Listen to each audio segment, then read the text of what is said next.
Hello Palians! Today I'm going to try and inspire you with some different path ideas because I've been to a lot of plots and a lot of them have the same old pavers, so if you want to add something a little bit special to your plots, then hopefully this will help inspire you to create something beautiful. I have had some help with this video, so huge shout out to Betty and also Lilu who kind of got roped into it as well. Don't forget to like and also subscribe, but let's get into these paths. So the first one we're going to start off with is this one. This is kind of a red cottagecore kind of vibe that I wanted to have, and it's very like overgrown. Now using these log round coffee tables is not a new thing. I've seen lots of people do paths and stairs with them, but I didn't know, or it really didn't dawn on me, that you can actually put butcher's blocks over the top of them, and I feel like that just adds in another kind of element and adds in some red as well. These have been customized to the classic colorway, and then all I've done around the edges is add in lots of kind of flowers and foliage, and I also wanted some trees because I feel like if you're working on a cottagey plot, then you'll definitely want to get all of that kind of overgrown feel to them. I've also added in some plushies because I feel the ladybirds are just wonderful here. I think they're so cute. With the fencing, I decided to break it up a little bit just to give it that kind of like higgledy-piggledy feel.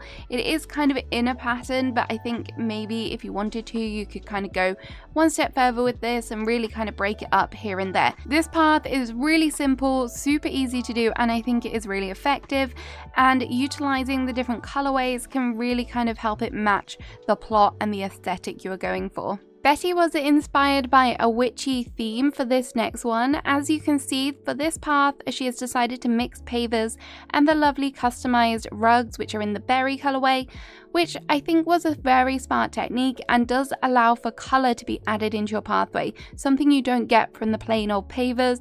She has also taken these colors from the rugs and matched them with the flowers around the edges, and I love that she has chosen that have the glowy effect at night. If you are after a witchy or spooky themed plot, then candles will be your best friend.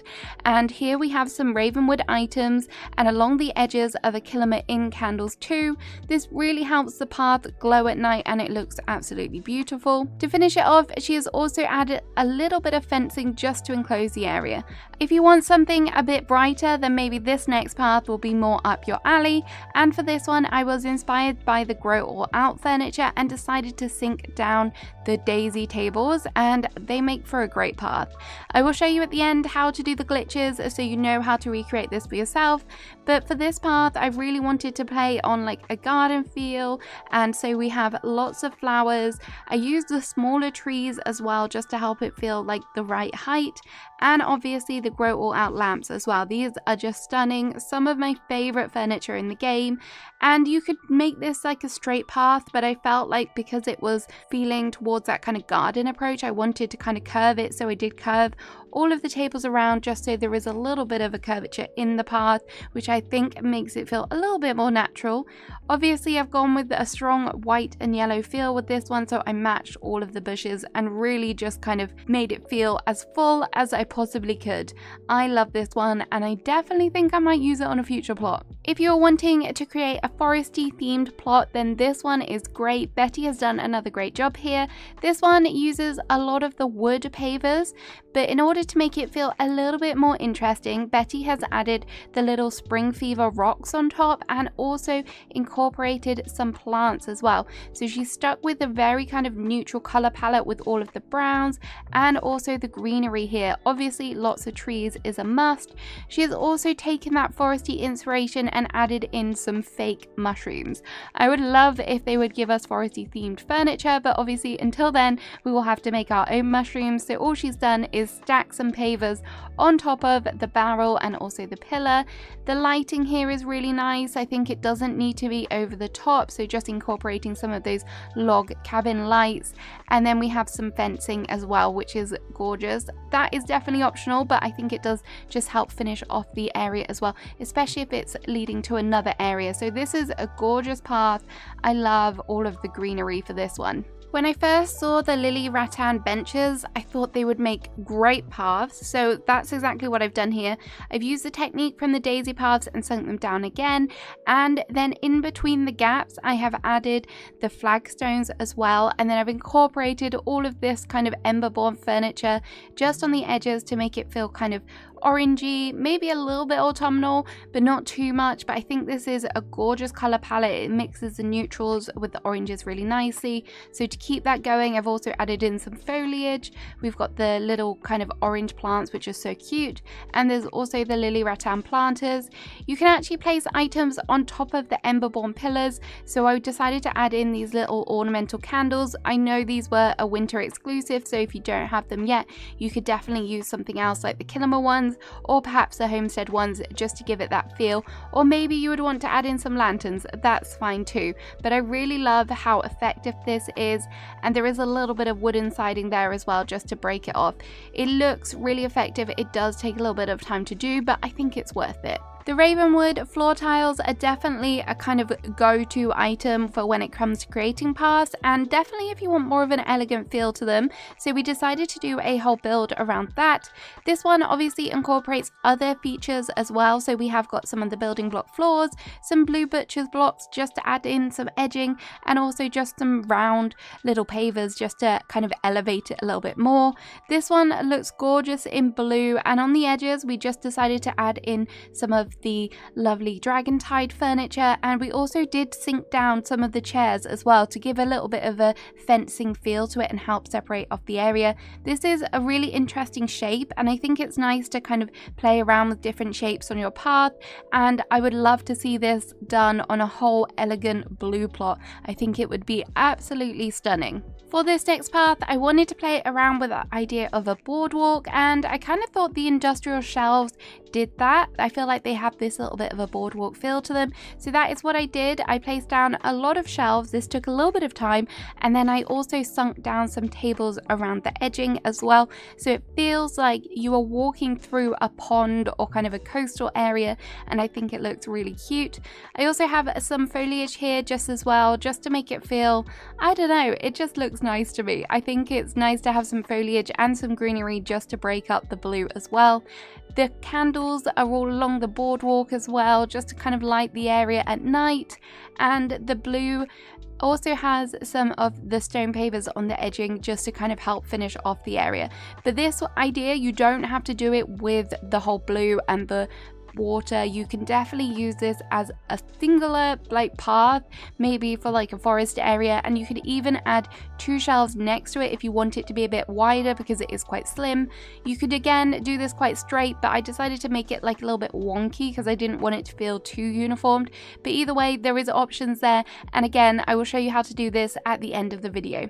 The autumn shop is here, so I hope you're all stocked up with pumpkins and fallen leaves, and here is a path that has kind of been inspired by this.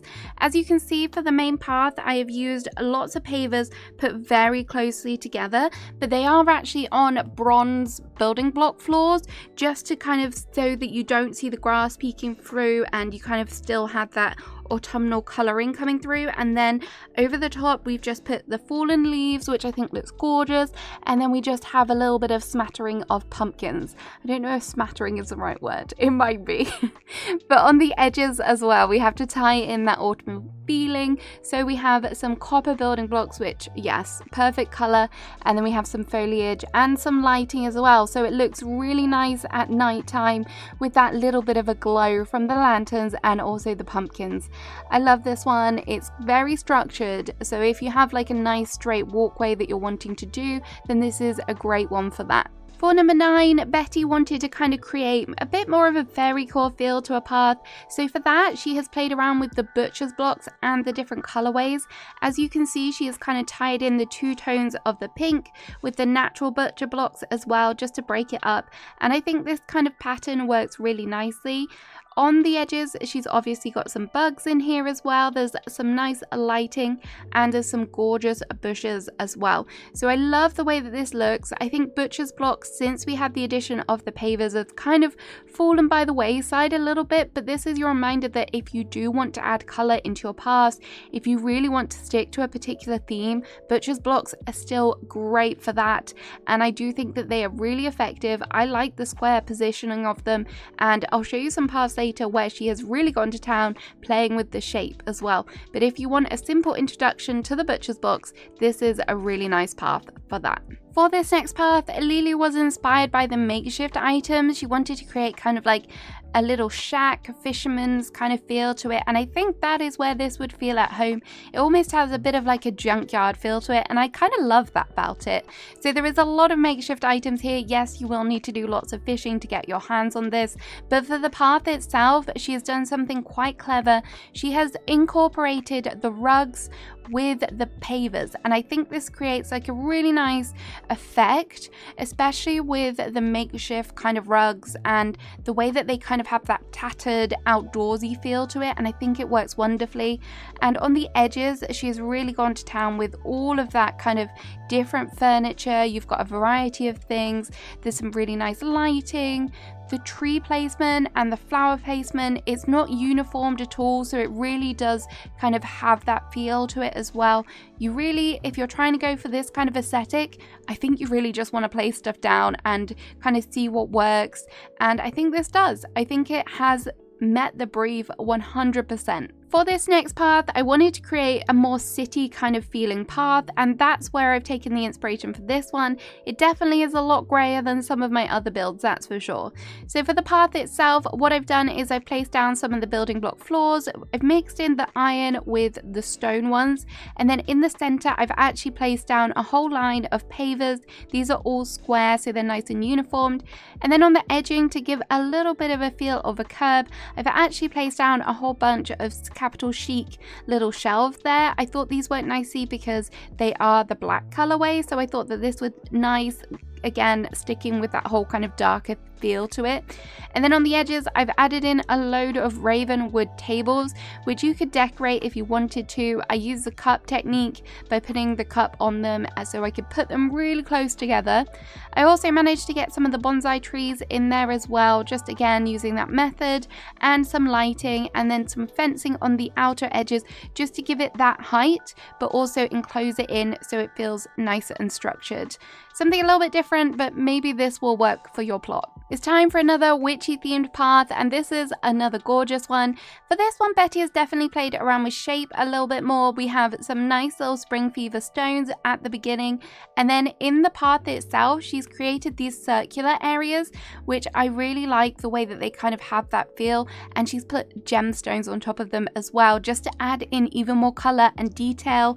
And then in the center, she's used the capital chic rug in the blue, which I think is a really nice contrast to the kind of other colors that are going on here. Obviously, she's got lots of bushes here as well. There is, again, lots of candles, and yes, some of them are floating, and again, I'll show you how to do that at the end. But I think the floating candle trick is really cool, especially for these witchy style plots. Definitely something you could consider. And there is some flow trees here, but we didn't have enough. If you have more flow trees, definitely add them in. Go crazy with them. I also like the little trellises here because they kind of break up the path as well. But this is a lovely play on a witchy kind of theme plot, and I just love the colors, and I think it's really well done. We all have farms, so what better way to get inspired by making a path than by doing a farm path. This one, I have used one of the Kilima Inn rugs underneath, and this is kind of giving the illusion of dirt, and then on top of it I have randomly placed some butcher's blocks, which kind of sink down into the rug a little bit, and I like that effect, but I didn't want to do it like all symmetrical, all straight down the middle. I wanted it to be like that broken up, decaying kind of look to it, so that is what I've done here. I've also added in some little starter seeds here just to give the illusion of weeds poking through, and I thought that that was just a cute little thing to add. On the edges, I've just gone for lots of different like farm aesthetic items, so you've got things like the little veggie box, the hay bale, even a little deer there as well, just to kind of fill it out. Very cluttered, but what you would expect to see on a farm, I think. So if you're looking for farm inspiration, then maybe this one will be great for you. If you want a path that is really easy to do, but you still want to have details and clutter to your path, then this one is a great option. Betty has done another great job here. This one, she has played around with all of the different shapes. So we have squares and circles together, and I think it's a really nice combination. She's also added in lots of those little rocks as well, just to give in that little layer of detail. They really do look like pebbles. And then she's gone with her signature overgrown feel to it, adding in lots of flowers and the kind of Bahari nettles as well, just to give it that kind of overgrown feel to it. And I really like the way this looks. I think it would be great on a coastal plot, or even it does work for a cottage kind of style as well. Really simple to do, but really effective.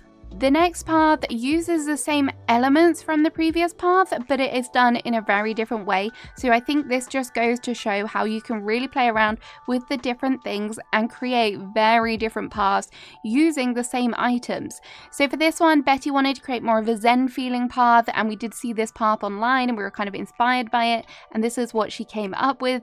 So as you can see in the center, you have the square path, and I think that works nicely. And then she has given it this edging with the little pebbles and the round circular pavers as well, which look really nice overlapped. If they looked like all symmetrical in one line, I don't think it would look as good, but it definitely, having them overlapped, works really, really well. And then on the edges, you can see she has grouped together little plants, little actual flowers, and different kind of greenery items as well, which I think is a nice detail. It's very tempting to just put stuff all the way along, but you don't need to do that. Sometimes you can just pull it back a bit and just have these little clusters of things. And the lighting works nicely here as well, because who doesn't want to see where they're walking at nighttime? It avoids accidents. But yes, lovely take, very different to some things we've seen before, so I think this is a nice little path as well. Elegant plots are definitely a very fancy way to go. If you're that way inclined and you like everything symmetrical, then this next one may be good for you. So for this one, I have started off with the builder's blocks floor. I've gone for the stone ones, and then on top of them I've layered on these pavers, the square ones, and I've done it kind of on a diamond shape, which I feel it does feel a little bit elegant to me. And then because it was looking a little bit grey, I decided to add in some purple little butcher's blocks again, just to add that colour in. And then on the edges, I've really added in so many details. We've got loads of bushes along the side, and I've tried to tie it in with the colour of the butcher's blocks that is on the path. We have some nice lighting and fountains, which again I think help create it, make it feel very kind of elegant, which is nice. There is also some fencing as well, just to kind of separate it off. I feel like elegant paths, they have to be straight, and then you could build this out into a whole like lovely courtyard area, maybe with like a fountain and things. That would look amazing and very kind of in fitting with what I had in mind for this path. I said to you earlier that Betty was great with using shape, and this is another great example of that. Look how she has created this wonderful pattern with the butcher's blocks, and then in the center she's used the terracotta tiles as well. And this may not scream to you as a traditional path, but I really like the way that she has added the flowers on there. That is optional, you don't have to have them, but I do think that it kind of helps make it feel a little bit more autumnal. She's got lots of colors in there, and the mushrooms and all of those different things really does make it have that nice autumn color palette. So I really do love this one. The shape is so interesting, and I think that's one of the nice things about this game, is that you can really play around with it, make it how you want it to be. If you wanted to add like trees in the little dips, you could do, and that would look great as well. But yeah, such an interesting path, looks lovely at nighttime with all of the lanterns, and the colors are nice as well. And I wasn't sure what to do with the terracotta paths, so this does give some inspiration for that, especially seeing the colors together. They look really nice. This next path has a very similar color palette to it, but for this it has a very different feel to it. So for this one, the path is actually the log stools or benches, I think they're actually called, and I used the cup to put them really closely together, and then I just moved them and went in, made it all kind of like smooth and rounded, so it has like a nice kind of curvature to it. And you could also do this straight if you wanted to, but I wanted it to have that raised pathway feel, and also this allowed me to put loads of fairy lights, so it looks absolutely gorgeous at night with all of that glowing kind of elements to it. It's so pretty and it's really fun to walk across as well. The foliage, obviously, I feel like this is a must because it is a raised path. You need to kind of hide the bottom of the benches. So having the bushes, having all of those pops of yellow does help, and obviously the trees as well. I think it's just a really nice path and slightly different way to kind of deal with pathing on your plots, and it would look great leading up to a cabin or whatever it is you have on your plot. If you were lucky enough to attend the Lunar New Year Magi Market, then you may have lots of blue furniture, and this one has been inspired by all of that furniture, so hopefully you have some lying around. But for the path itself, we do have 2 pavers. These are using the square pavers that have been overlapped and then turned, which gives it this interesting shape. And then all we have is some flowers on the edging there, and then the benches kind of give it that height and allow you to add in more decor and lighting. And we also have some lovely vases with flowers in as well. On the edging there are just some little stools there, which are the Emberborn ones, which have been colored, and I think they make great like pedestals for putting items on. Obviously, sticking with the blue theme, we have lots of blue hydrangeas, and the arches and the taller lights at the end just kind of make for a nice entranceway. So if you're thinking about like how you're going to have your entrance to your plot, then this is a really big statement piece. It's so pretty, and I love the blue and the grey together. And finally, for our final path, if you have lots of the pirate themed decor items and you're wondering, what do I do with this? How do I incorporate it? Maybe you're thinking about doing a little pirate area on your plot. Then this is a nice little pirate themed one. This one doesn't actually use any pavers. It doesn't use any butcher's blocks. This is just simply done with rugs. And I think it is kind of effective this way because it would make for a nice entranceway into a pirate area. It kind of has that feeling of like a pirate market. I feel like with all the clutter and things, that could look really good. And I, for one, don't know what to do with my pirate furniture. So that's great inspo for it. We've got lighting at the beginning and the back as well. I think the lights go nicely with the different pirate furniture. We've got the big statement piece of the pirate flag as well, and the cannon and the drapery at the back from the flags, which she's just put down. Betty has just put down a little building block here and then added those on as well. So it's a great way to use all of that pirate furniture if you're not sure what you want to do, and also a reminder that you can just use rugs. If you want to use rugs as your paths, that's fine, and it does work as well. So there we have it. There are some of the paths that we've come up with, and I really hope you enjoy looking at these. Thank you again to Betty and Lilu for your help. Let's take a look at some of the glitches that I've used in these paths, and I'll show you how to make them really quickly. So the first one is how to create the boardwalk one with those lovely industrial shelves. So for this one, you are going to need a shelf, you're going to need a building or a harvest house so that you can use the wall, and you're also going to need a pillar. So what you want to do is place your shelf onto the wall of the house and then add your pillar on top, and then if you press Alt Select on the pillar itself, and then you can move the pillar and the shelf with it and then place it on the ground. Once you have it on the ground, you can remove the pillar. If you need to make an adjustment, you can just add the pillar back onto the shelf itself, and you can move them around however you like. This should work on the Switch. However, the Alt selection, the multi-selection, isn't already selected, so you may need to go into your controller settings and amend them. So the next technique is how to sync items. I've done this a few times in this video, so I'll run it over with you. So for this, you're going to need a building block wall, you're going to need a shelf, a gourmet soup bowl, a paver, and the item you want to sync. So the first step is to place your paver on top of the shelf, and then you're going to lower the paver to the ground level, but you're not going to press left click. You are going to have to press an item on your hotbar just to ghost that item, so the game thinks that it's still on the shelf but it's not, and then you are going to go ahead and place down your item you want to sync. So in my case, it's the grow all out table, and then I'm going to place the gourmet cup on top of the table, and I'm going to Alt Select on the gourmet cup and place the table and the cup on top of the paver.